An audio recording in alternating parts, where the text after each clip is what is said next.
السلام علیکم ورحمۃ اللہ وبرکاتہ۔ آج کی تقریب کے صدر جلسہ اور معزز باجی صاحبہ اور میرے پیارے ہم مکتب ساتھیوں، آج کی میری تقریر کا عنوان ہے ماں کے خدمت اللہ جنت۔ آج عزیز ساتھیوں، ماں کی خدمت اور اہمیت مذہب اسلام میں ہے۔ اللہ تعالیٰ کا لاکھ لاکھ شکر و کرم ہے کہ اللہ تعالیٰ نے ہم سب کو ایمان جیسی عظیم نعمت سے سرفراز کیا۔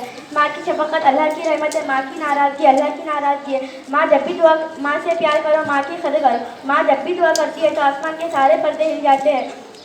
ہماری زندگی کی ساری بہاریں ماں سے ہے۔ اللہ تعالیٰ نے جب ماں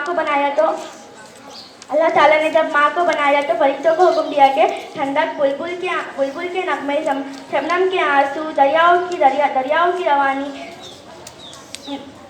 روانی، سمندروں کی گہرائی، صبح کا نور، آفتاب کی تماشیت کو جمع کی جائے تو تب جا کر ماں کی تخریج ہوتی ہے۔ اتنا کہہ کر میں اپنی تقریر ایک شعر پر ختم کرتی ہوں۔ جب بھی میری کچی مصیبت میں آ جاتی ہے، ماں دعا کرتی ہوئی میرے خواب میں آ جاتی ہے۔